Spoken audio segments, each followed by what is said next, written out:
El 2 de julio de 1954, políticos, artistas, personas de la sociedad civil se reunieron en la Plaza de Santo Domingo para protestar por el golpe de Estado perpetrado contra Jacobo Arbenz, que había sido electo presidente en Guatemala. Tenía el apoyo, por supuesto, de Washington. Entre los asistentes podemos ver a través de algunas fotografías la presencia de Frida Kahlo. Fue la última presencia pública que tuvo Frida en la calle 11 días antes de su muerte. Andaba en silla de ruedas, ya le habían amputado un pie, y entre la multitud había un personaje que llamaba mucho la atención. Un joven, un adolescente de 16 años, de unas gafas de pasta bastante gruesas, que tomaba notas y veía de manera insistente a la pintora y a Diego Rivera, que era quien impulsaba la silla de ruedas. Ese personaje era Carlos Monsiváis, y ese fue el motivo de su primer crónica publicada en una publicación muy sencilla que se llama El Estudiante. Se cumplen este año 15 de la desaparición de Carlos Monsiváis y queremos recordarlo con dos de sus grandes amigos. Gracias por estar aquí. Gracias por invitarme. No, y yo dije, ¿quién mejor que Armando e Iván, pues para hablar de ese otro Carlos Monsiváis, que la gente a veces lo veía medio hosco, refunfuñando de vez en cuando, pero también con mucho contacto. Siempre estaba rodeando de muchos jóvenes y chicas que le preguntaban cosas, que se querían sacar fotos con él. Por cierto, Iván, me llama la atención por qué andas de camiseta ahora tú tan formal siempre. Esta camiseta, fíjate, se la diseñó Vicente Rojo a Carlos. Wow. Un gato. Un gato. Y lo llamó gato tímido, diciendo que Carlos era un gato tímido. El asunto es que Carlos odiaba las camisetas. Nunca le puedo decir esto a Vicente, recibió la camiseta y todo, y un día me dijo, llévatela. Si ustedes observan las fotografías de Carlos, nunca está con camiseta, y menos blanco. Así es. Entonces la heredé, la he conservado y dije, hoy la traigo, me la pongo en homenaje a nuestro de Vicente Rojo, es un diseño de Vicente Rojo. No, es precioso el dibujo de Vicente, es perfecto. Es el tímido en un laberinto de garras de gato. Exactamente. Y en la mitad un gatito que, si ustedes observan, parecen los lentes de Monsiváis. Es cierto. Sí, es muy, muy distintivo de la figura de Carlos. Y Vicente la supo captar a través de un gato. Carlos Gato. ¿Con qué asocias a Carlos cada vez que se evoca su nombre o que se dice Carlos Monsiváis? Fueron muchos años de conocerlo y tratarlo y pues tener la fortuna de ser su amigo, ¿no? Sí. Y pues hubo coincidencia, por ejemplo, con Toledo, que hicimos que se llama club o equipo. Sí, hicimos cosas realmente, creo, trascendentales, ¿no? Pero conseguir a Carlos a veces era un poco problemático. Hubo ocasiones en que estaba a punto de matarlo. Cuando hice una exposición en Alemania que se llamó Imagen de México, la curadora era mía, yo le propuse que Carlos escribiera el texto nodal, ¿no? Y estuvieron de acuerdo. Entonces no entregaba el texto y no entregaba el texto. Lo alargaba. Y un día le digo, Carlos, ¿qué les digo a los alemanes? Ya te pagaron. Me manda un texto. Pero esto no es lo que yo necesito. Digo, pero Carlos, por favor. Ya, eventualmente, no, pero había que exprimirlo. Empujarlo. Así era Carlos, ¿verdad? Bueno, pero valía la pena. Sí, vale la pena. Oye, es cierto que tú participaste porque tú eres un gran promotor cultural, además de un galerista pues, emblemático en la Ciudad de México, yo creo que en todo México. ¿Es cierto que tú tuviste que ver con alguna portada de un libro de Carlos Monsiváis? Bueno, hicimos muchas cosas juntos, no portadas, textos, todo. No, pero participaste con Toledo en una portada. Pues sí, hicimos 1000 cosas. O sea, resumirlo en este momento es difícil porque fueron 50 años, algo así En de el nuevo relación. catecismo, ¿no? Nuevo catecismo realmente es resultado de... Víctor encuentra unas placas metálicas religiosas de capillas populares de la Sierra de Puebla y Tlaxcala del siglo XVII y XVIII. Las compramos, vayamos a comprarlas y las mandamos limpiar. Lunix Sauret nos las limpió y le pedimos que las imprimiera para ver las imágenes y el estado de las placas. Cuando vimos eran maravillosas. Había algunas involuntariamente divertidas. Había un grabador que había hecho la Virgen de la capilla y se ve que empezó por los pies. Y cuando llega a la cabeza no le cabe. Entonces la pone de lado. O sea, era muy divertido. Entonces se las mostramos a Toledo y yo quiero, y escogió. Cuando las vio, vamos, digo, yo escribo el texto. Ya. Que iba muy a propósito. Cosas, sí. Pero en este caso era muy a propósito del tema del nuevo catecismo. Bueno, pero además era una... Pues tanto Toledo como si lo encontraban divertido, ¿no? Lo del catecismo. Sí. Toledo encontró catecismo de la época. Ajá. Y en eso se basa el nuevo catecismo. Que es un libro que es de los menos conocidos de Carlos, yo creo, ¿no? Pues Toledo lo localizó en algún lado y se lo pasó a Carlos. Entonces Carlos creó el nuevo catecismo para indios remisos. Exactamente.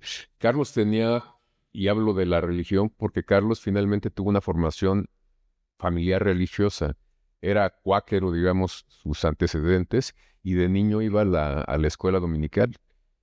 Había concursos ahí, eso lo sé por gente de las propias iglesias, en donde pues se llevaba todos los concursos, los ganaba, memorización de pasajes bíblicos, localización de versículos en la Biblia, lo sabía todo, era un niño muy adelantado. ¿Tú qué sabes de esto, Iván?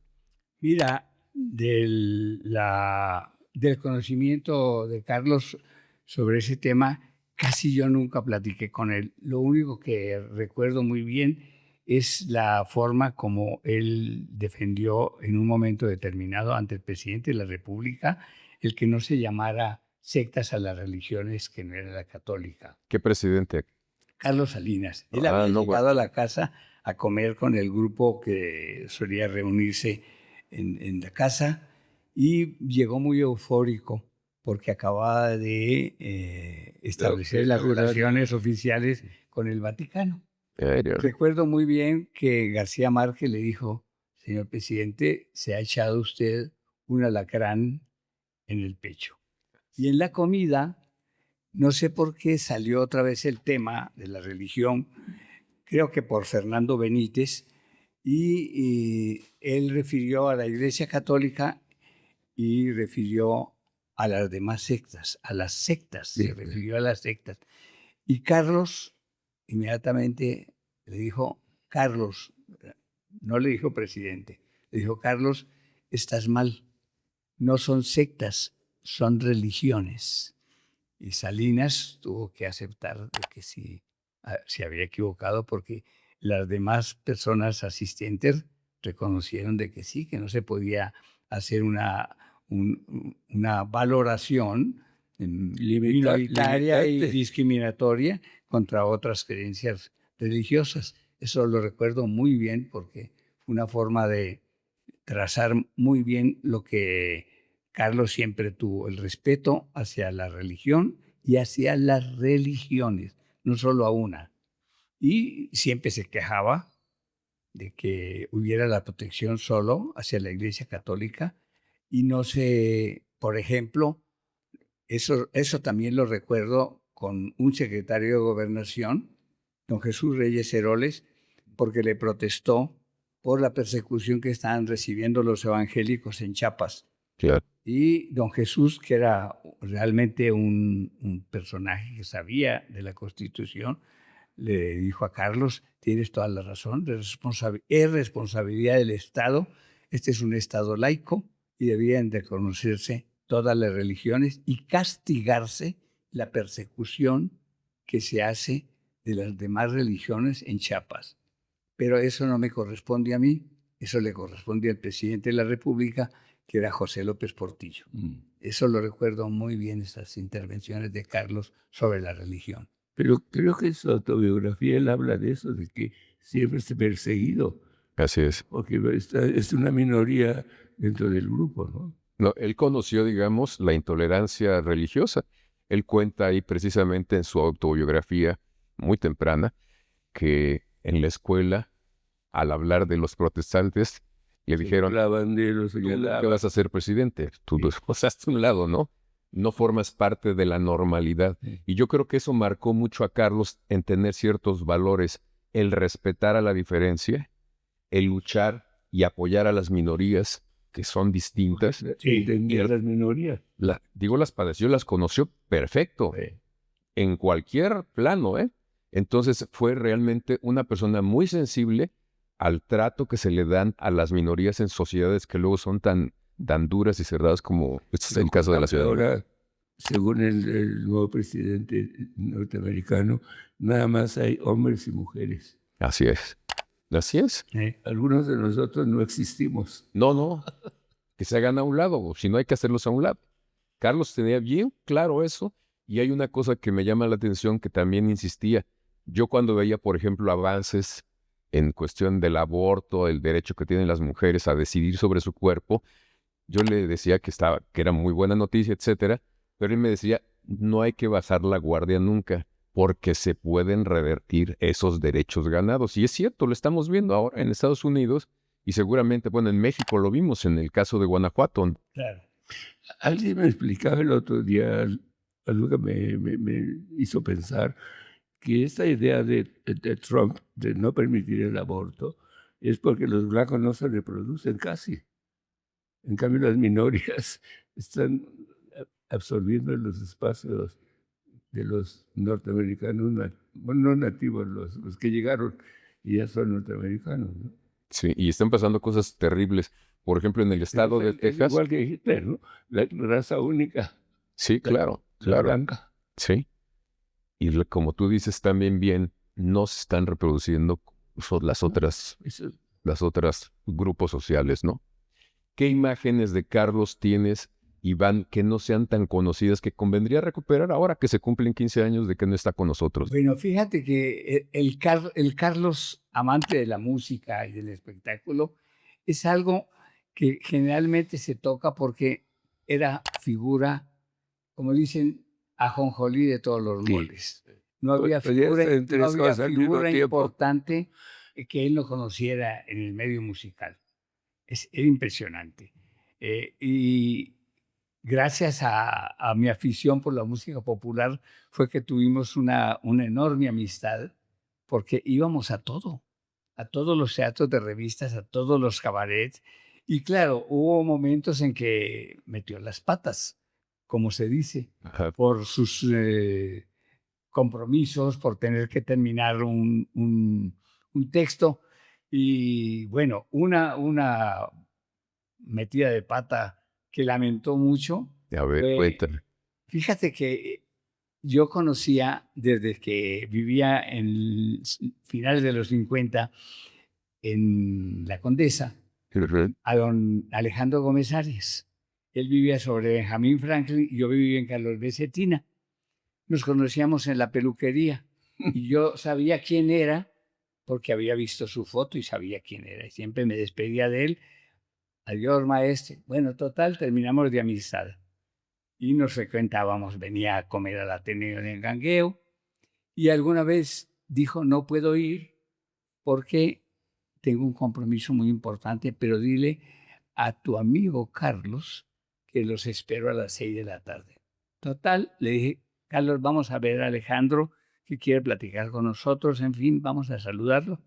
Carlos me dijo, no, pues, tengo que terminar un texto, no sé qué, y se fue. Llegué a la casa de don Alejandro a las 6 en punto, porque me había dicho que llegara a las 6 en punto. Era muy puntual. Me esperó su esposa, me esperó y me dijo, espérese un momentito, porque está con una persona muy importante, va a ver usted. Bueno, total, salió Alejandro y muy amablemente me presentó a la que lo acompañaba, era Madonna. Madonna. Que había ido a ver a Alejandro porque estaba planeando la película Sí. para homenajear a Frida Kahlo. Y claro, nos quedamos ahí media hora platicando. Y lo fue a buscar porque había sido novio de Frida. Alejandro. No solo eso. Alejandro conmigo tuvo muchos detalles. Me veía casi como uno de sus alumnos porque me llevaba más edad. Pero como no tenía muchas visitas, yo me quedaba a platicar con él toda una tarde. Me contaba lo del movimiento universitario, Sí. la fundación de Radio UNAM, los discursos de él para obtener la autonomía universitaria, su relación con Frida, su relación con la coleccionista Phil. Claro, me contaba todo. Y con Dolores Olmedo. En fin, se abría, como que tenía él la necesidad de que las cosas se supieran más allá de sus amigos. Y claro, era muy discreto, ¿no? Sí, era muy discreto. Era además un conversador con una mente impresionante. Sí. Se acordaba de las cosas más mínimas. Sí. A mí me admiraba eso mucho de don Alejandro. Otra decepción de Carlos, que esa le dolió, fue con Consuelito Velázquez. Él tenía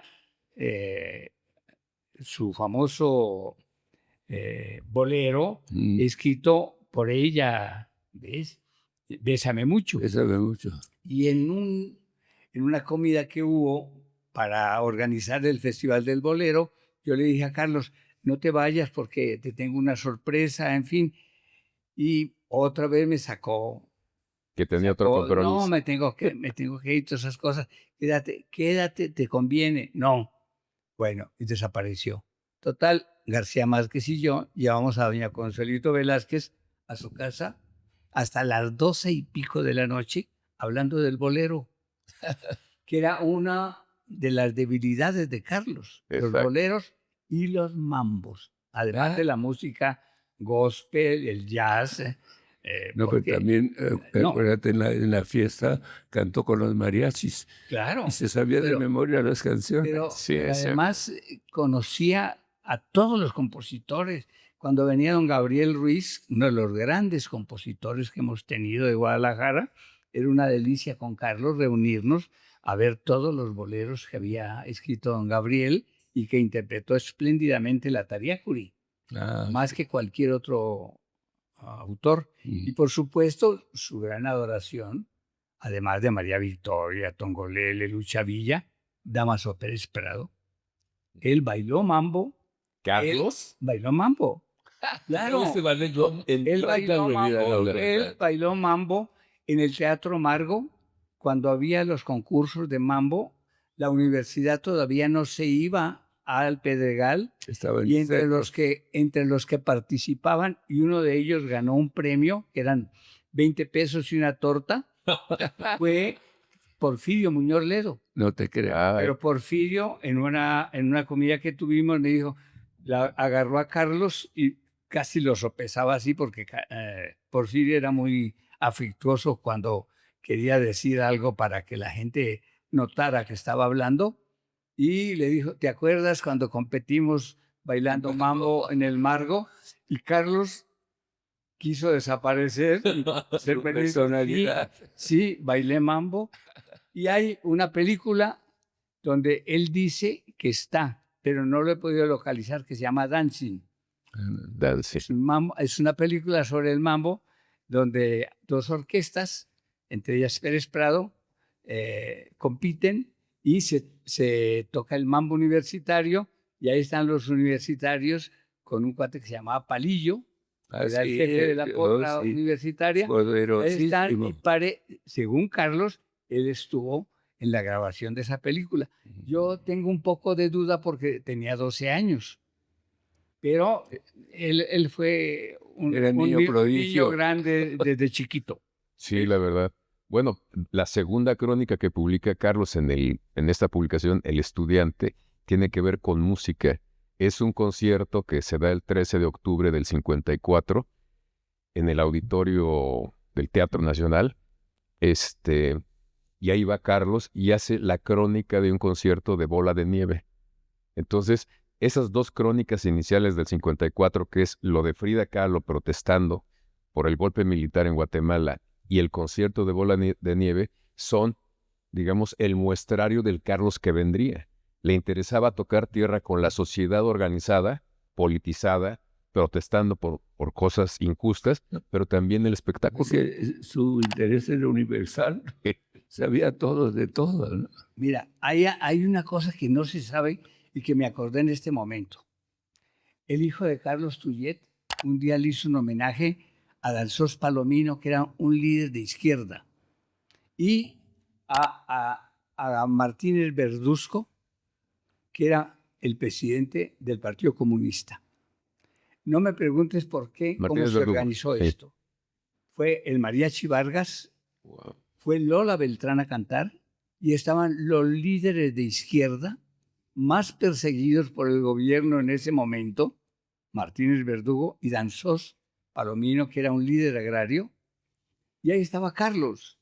Carlos le había ayudado al hijo de Carlos Tullet, el famoso empresario y rico, que ya pasó a segundo término después de los que han venido haciendo fortuna. El que organizó la cena fue Carlos Monsiváis. Convenció al hijo de Tullet que era importante que la oligarquía supiera quiénes tenían de enemigos. Y la que cantó con el Vargas fue Lola Beltrán. Iván, pues conocía muchísima gente. Carlos, o sea, tocaba tierra con quien te imaginabas. ¿Qué te sorprendió de algún personaje? Hay cosas que no se publican y que debía yo describirlas. Resulta que José Luis Cuevas, cuando estaba en la cumbre de su fama, le dio por ser el hacedor de una figura para que escribiera, Irma Serrano. Sí. Se convirtió en su sombra y le dijo, tú puedes llegar a ser una gran escritora. E Irma comenzó a escribir en una revista que se llamaba Interview, en aquella época. Un día nos invitó a su casa, dizque a una cena especial. Ahí vamos, Monsiváis, Margo Su, Cuevas y yo. Y encontramos gente muy extraña y un cuate guapérrimo, que no hablaba. ¿Ves? La cena fue infame, tamales y no recuerdo qué cosas. La cena de postre, según Irma, pero así era. El asunto es que Carlos comenzó a fregar. Ya vámonos. Y le dije a Margo, que era la empresaria del Blanquita, vámonos porque Carlos quiere ya retirarse. Cuando salimos, me encontré con un amigo que era el jefe del Interpol. Oiga, Iván, qué bueno, ¿qué andan haciendo por aquí? ¿De dónde? No, pues que es ya señor Amargo, señor Monsiváis, en fin, muy amable el cuate. Y hubo una frase muy especial, me dijo, qué bueno que se van a tiempo, porque por aquí a estas horas, nosotros es que estamos de pasada, pero a estas horas es muy peligroso andar por acá y todas esas cosas. El Pedregal, eran como las 12 de la noche. Nos fuimos. Dejé a Carlos, dejé a Margo, me quedé en la casa y en la tarde recuerdan que salían periódicos vespertinos. El titular, detenido Alberto Sicilia Falcón. Ahí en ese con lugar. La foto del que había estado sentado al lado nuestro, cenando con la Tigresa, con Cuevas y con otros personajes muy raros. Le hablé a Carlos, manda a comprar de inmediato para que veas los cuates que tenemos. Bueno, dijo, pero ¿cómo es que me perdí ese momento? Debí de estar en la detención. Pues sí, lo detuvieron a la salida de Irma. Irma negó todos los cargos. Bueno, todo eso y además es una gran historia porque era el capo más importante que había en ese momento de cocaína, no de marihuana ni nada. Y era novio de Irma y también de Dolores, de Dolores Olmedo. Wow. Se pelearon por eso, por Alberto. A mí me gustaría que nos compartieras algo sobre el gusto y el ojo de Carlos Monsiváis sobre las artes plásticas. Tú que estás metido en eso, te comentaba las piezas que conseguía, por ejemplo, los sábados ahí en la Plaza del Ángel. Bueno, como iba todos los sábados, en muchas ocasiones pasaba para mostrarme lo que había descubierto. ¿Y sí descubría cosas? Lo que encontraba en aquel tiradero que se llama Plaza del Ángel. Plaza del Ángel. Y bueno, pues sí, platicábamos. Y estoy hablando de este año que se cumplen 15 años de su muerte y el Museo de Estanquillo cumple 20 el año entrante. Mi intención es hacer una exposición que me parece que va a ser original, y son 16 autorretratos de Enrique Guzmán. Que está como Carlos hecho a un lado. Escribió un texto sobre él. Carlos muy escribió de él. importante, sí, de cuando lo mostramos nosotros. De acuerdo. O sea, sí tenía un ojo muy especial, ¿no? Bueno, Toledo. Lo de Toledo, porque O sea, además yo a Toledo lo conocí por Carlos en la Plaza del Ángel, Sí. que era un personaje. ¿Es cierto que un día no lo dejaban a Toledo entrar a tu galería? No, bueno, es un poco exagerado, pero es que era en su momento atípico, ¿no? Yo lo conocí cuando él regresa de Europa en 1966, a través de bueno, un día llega un joven, yo tenía una librería muy elegante en la calle de Amberes, donde fue la galería donde expuso por última vez Frida. Donde llega en la cama, yo tomé ese local posteriormente.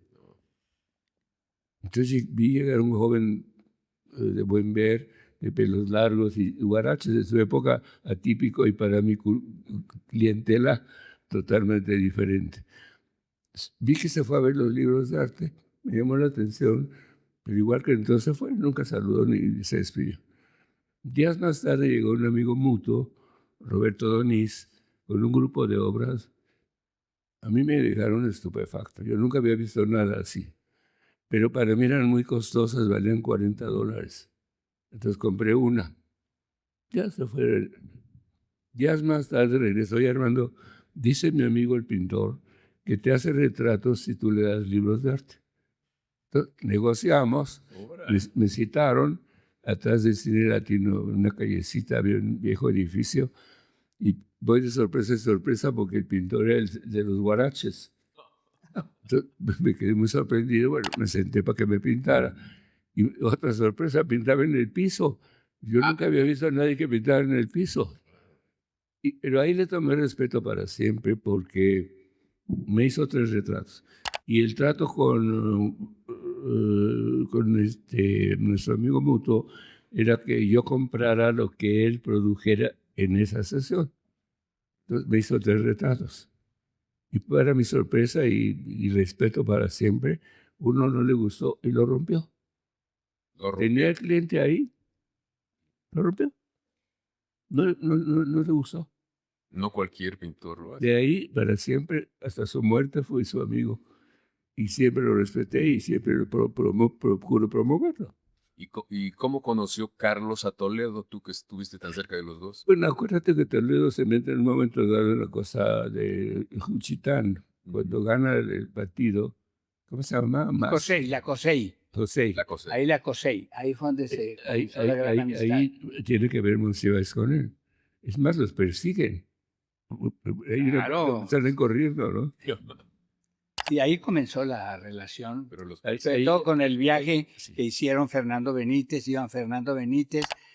Arturo Barman, Iba Elena Poniatowska, y ahí fue donde se cimentó la, sí, porque el la PRI, gran relación no podía aceptar que hubiera ganado el José, ¿no? Entonces les hacen la vida imposible. Creo que inclusive en un momento los golpean. Sí, ¿no? El secretario de Gobernación era Manuel Bartlett. Y los persiguieron mucho. Yo recuerdo esa etapa muy cercana, ya bueno, Carlos me contaba todo. Y había un funcionario amigo nuestro que trabajaba en Gobernación y era el que nos pasaba toda la información de lo que querían hacer contra la COSEI y contra los que la apoyaban. Es más, en el viaje de regreso, en el coche, tenían el temor de que de pronto pudiera haber algún atentado. Sí, o que los detuvieran. ¿Ves? Bueno, en un momento dado, él se va de México, va a París. un poco por miedo, porque le avisan que está en peligro y se va a París. ¿Y qué pintores o qué tendencias le llamaban la atención de artes plásticas a Carlos? ¿Era ecléctico? Yo creo que era ecléctica. Sí, acuérdate que Hervé tiene 55 años, o sea, nuestro currículum tiene alrededor de 1000 entradas, o sea, hicimos muchas cosas. Y él era muchas veces testigo de lo que hacíamos, ¿no?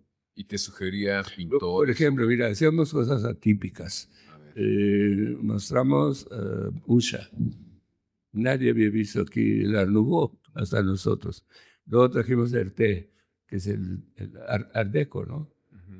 O sea, hacíamos cosas sorpresivas porque la librería nos daba libertad económica y la galería era como un hobby que si se vendía, qué bien, y si no se vendía, nos daba igual. Mostrábamos lo que queríamos mostrar. ¿Y cómo conociste a Carlos? Pues era no cliente, ¿cómo le llamaría? Asiduo. Nacido. No, pues nos conocíamos desde mucho tiempo antes. Te digo, había un grupo que se reunía en el Café Viena, en Amberes, y yo, mi librería estaba junto. Estaba el restaurante Passy y Dalis. Entonces, nos reuníamos a los intelectuales de la época a platicar y me acuerdo en esa época tenía una pareja, Carlos Beltrán, que era muy joven, era muy blanco y le llamaba Perla Fina. Y era terrible con los sobrenombres, ¿no? Sí, le gustaba. Pero era interesante esos jóvenes que nos reuníamos. No sé, estaba Fernando Macotela, no sé, grupos de jóvenes pensantes, ¿no? Yo recuerdo, ahí es cuando lo recuerdo al principio. Y él Estos son los años 60 tempranos. ¿Él sugería temas o líneas o algo así? Bueno, nos deslumbraban a todos, ¿no? Con esa memoria asombrosa, ¿no? Sí. Y la pues, universalidad de temas. Yo lo recuerdo. Podía hablar de lo que fuera, todo sabía. Yo recuerdo, por ejemplo, con su última etapa, nos veíamos en el péndulo de la zona rosa y llegaban algunos moneros, algunos amigos, otros personas que yo no conocía, y me sorprendía que de repente cuando planteaba algún tema y nosotros estábamos como asimilando todo lo que había dicho, decía, esto es línea, ¿eh? Y esto es línea. Y efectivamente, después veía que los moneros o alguien que escribía tocaban ese tema y lo desarrollaban, claro, porque sí le interesaba empujar temas que para él eran importantes y seguramente lo eran en general, porque tenía mucho la idea del compromiso social, de participar, de animar, de perfilar cosas, ¿no? Yo creo que su atracción tanto a Dalis como a Bill era porque teníamos material que nadie tenía. En ese momento donde no había internet y todo eso, pues teníamos información que nadie tenía, ¿no? Libros, discos, revistas, y buscaste toda la inteligencia de la época. Venía Dalis y después Arbiz. ¿Y llegaste a viajar con Carlos? ¿Llegaste a viajar con Carlos? Una vez a Oaxaca, cuando hicimos el nuevo catecismo, fuimos a ver a Toledo, ya no me acuerdo para qué, y había las rumberas o no sé qué, te digo, en el cine fuimos a ver las rumberas porque quería ver a quién sabe quién. Sí, era un personaje. Yo me acuerdo que una vez esperándolo en su propia casa, pues ya después de 5 o 7 canciones de José José, le dije, oye Carlos, ¿no es demasiado? Y me miró con un ceño así fulminante y me dijo, tú nunca has estado enamorado. Entonces dije, sí le gusta José José, pero oía de todo, como tú bien dices, el gospel. En las épocas de Navidad siempre escuchabas el gospel. Iba a cantar Tejanagua y no se contaba con Carlos porque tenía que estar en la tele viendo el nuevo año o la Navidad desde Tejanagua. Era conocedor de música clásica y de las grandes voces, impresionante. Ir con él a Nueva York era todos los días ir a los musicales. Y es cierto que viajaba con varias maletas vacías para traer libros. Sí, era impresionante, incansable, y con un ojo clínico para qué era lo bueno porque ya había leído en New Yorker y en todas las revistas, era lo que valía la pena verse en Nueva York o en París, ¿ves? Que fue los dos lugares donde yo tuve el privilegio de acompañarlo y también que me dejara plantado. No, Así. bueno, Nos vemos mañana y ahí estoy como idiota esperando en el hall del hotel y no aparecía. Llamé una notita, tuve que ir, no sé, desaparecía. Punto así. hablando de eso, un día me di cuenta que no había un documento que tuviera todas las obras que hizo Toledo para Arbil.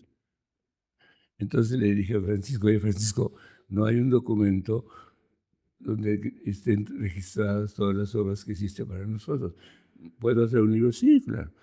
Y estaba Nacho Toscano, de director de Bellas Artes, y lo convencí de que coeditáramos y que mostráramos en Bellas Artes la colección de la zoología fantástica.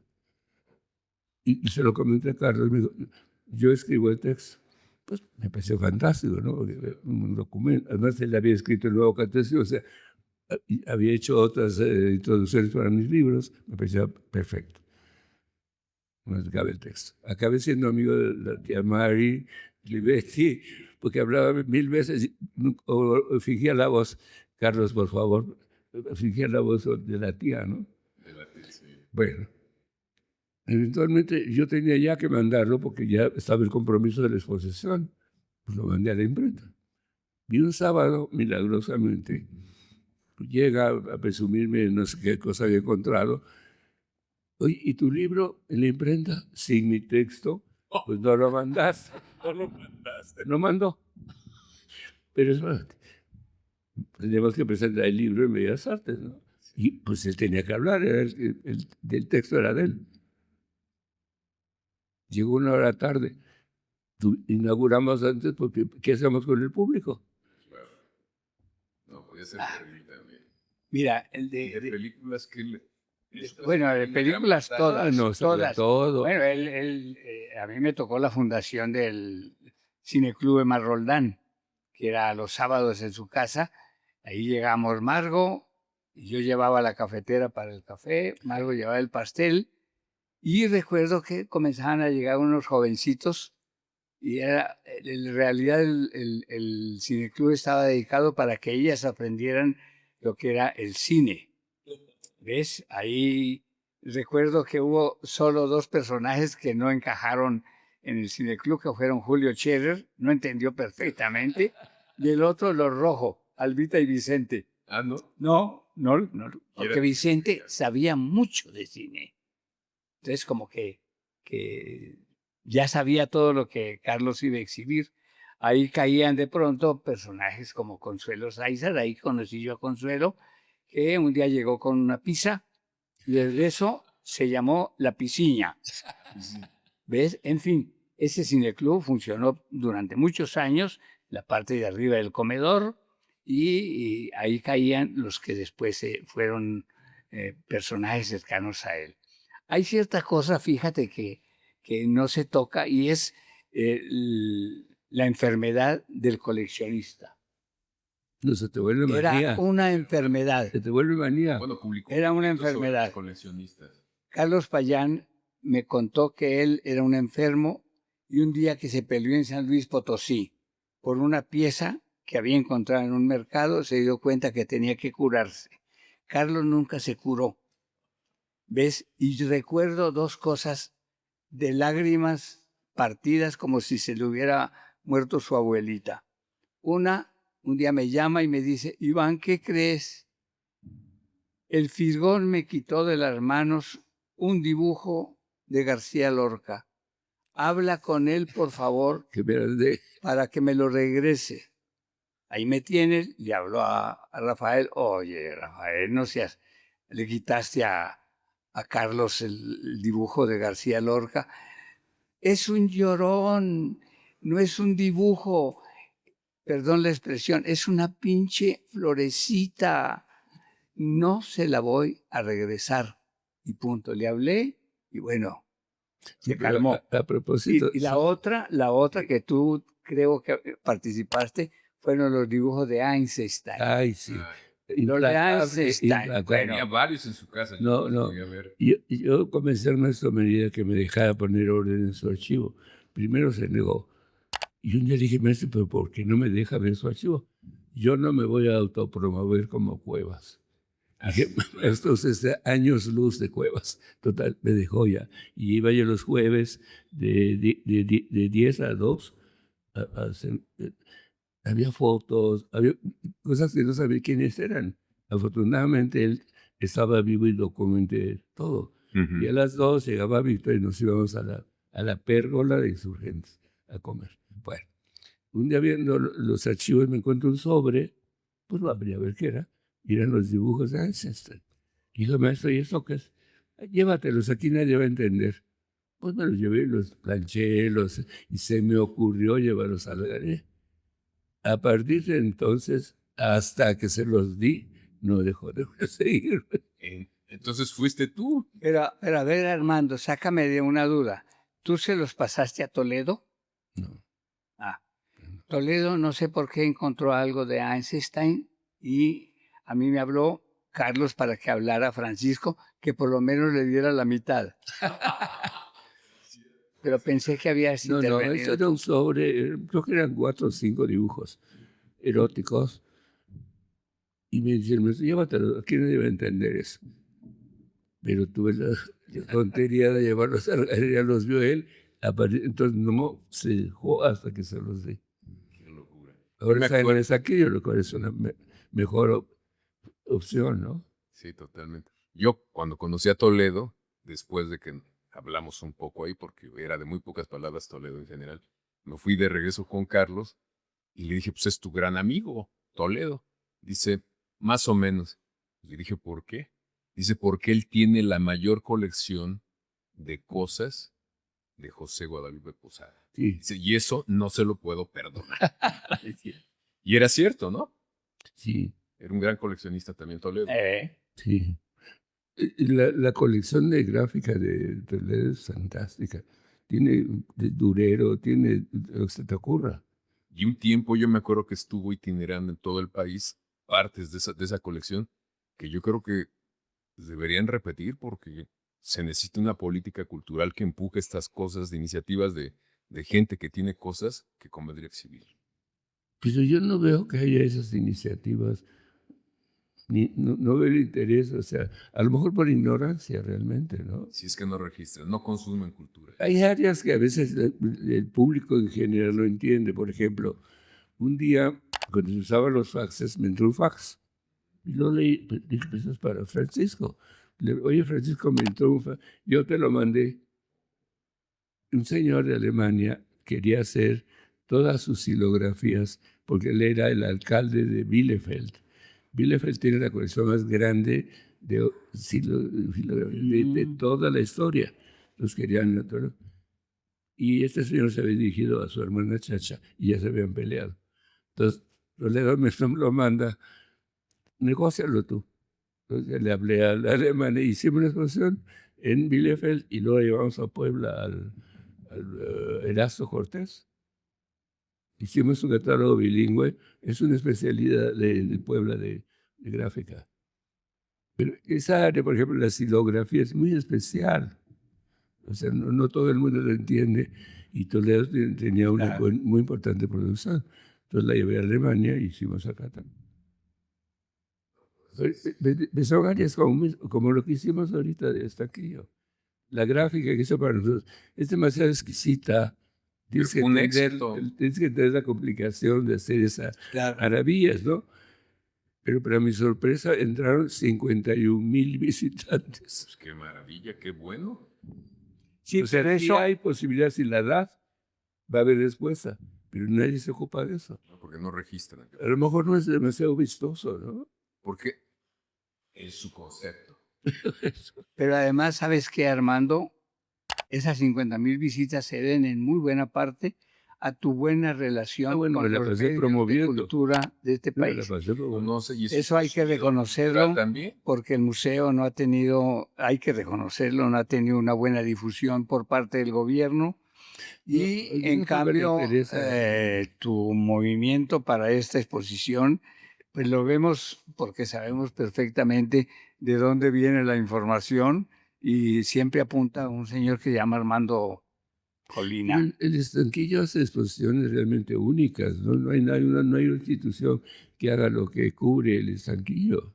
Es por el perfil de Carlos, pero también por opiniones y propuestas. No, pero está el Fisgón. Digo, Pero no será Toledo la pasada fue fantástico. propuesta tuya. yo me sostengo de que ha sido gracias a tu intervención, que ha sido decisiva sobre los medios de comunicación, que generalmente no se toca en el caso de los museos ni de los periódicos que tenemos en la ciudad. Pero acuérdate que yo soy obrero del arte. Es cierto, muy bueno. A mí me gustaría Servidor de la cultura. servidor de la cultura. A ver, como servidor de la cultura, ¿por qué no le propones a los jóvenes que nos puedan ver en esta conversación una película o un libro que le haya llamado a Carlos Monsiváis la atención? Libro de él, si es el caso, o que él te haya dicho, este libro tienes que leer. Yo creo que esta colección que hizo Marta Lamas va a ser muy importante porque son como 30 o 35 diferentes puntos de vista, ¿no? Y Está medio así, ¿no? bueno, pero es una propuesta Sí, es una propuesta. y no tendría de otra manera todas esas opiniones. Y yo compré 25 copias que estoy dando a gente que me interesa que lea, ¿no? Claro.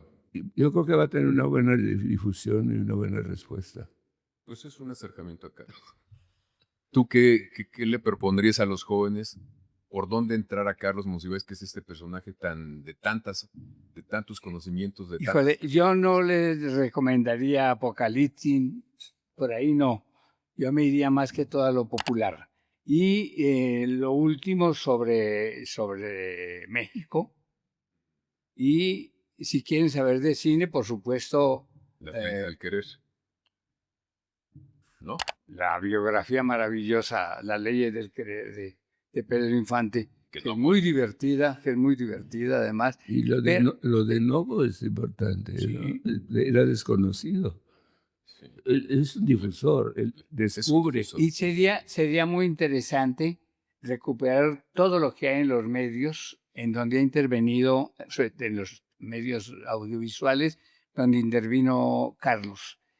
Por ejemplo, sus amigos no sabían de que Enrique Cuenca y su compañero le habían hecho una gran imitación en el programa de los polivoces. Y a mí me habló Enrique, que era amigo mío, y me dijo, oye, ¿tú conoces a Monsiváis? Y claro que sí. ¿Cómo es? Y la imitación de Carlos por Cuenca y su compañero es maravilloso, porque aparece Enrique como si fuera Monsi. ¿Ves? Seguramente no la han visto ustedes, se la recomiendo, está en YouTube. Ah, ¿Ve? Y yo iría por ahí. Sus conferencias, sus intervenciones en el Canal 2 de televisión son bien importantes cuando tú estabas ahí en el noticiero del Canal 2. Ves sus programas televisivos, sus entrevistas en el 11 y en el 22 cuando el 22 valía la pena. En fin, todo ese tipo de materiales creo que le ayudarían mucho a la juventud a darse cuenta, porque es que los jóvenes están metidos ahora es en el teléfono, en el celular. Ayer que estuve en Guadalajara en una reunión sobre educadoras ambientales, 450 educadoras ambientales de todo el país, ni una sola carecía de teléfono celular. Y yo preguntaba algo, inmediatamente es tal, es impresionante. Por ahí es donde debe de ir. también sabes que yo pienso que hay que buscar la parte de humor de él, ¿no? Una vez fui a propósito del 22, convencí a Guadalupe Alonso que fuéramos a hacer una cobertura de una inauguración en el Maco, en esa época. Llegamos y estaba Toledo y Monsiváis, y había dos bases vacías. Yo pensé, ¿y eso qué es? Dice, es que como cada gobierno hace una cosa monumental del artista del momento, decidimos que eso es para el que quiera volverse escultura. Entonces, Nos hice que se subiera a Toledo en una y Monsi en otra, y los grabamos. Tenía sentido del humor, él, ¿no? Entendía. Era síntoma, digamos, o muestra de ese ingenio, de esa inteligencia que siempre tuvo. Gracias, Iván. Gracias. Gracias, Iván. No, gracias, Javier, por invitarnos. Ya sabes que somos fans de tus programas y esperamos que tengan mucho éxito en esta nueva etapa en la televisión. Necesaria. Los medios. Necesaria. Bueno, pues gracias y los invitamos a que nos sigan en las redes sociales de La Jornada, en Facebook, en X, en Instagram y también TikTok.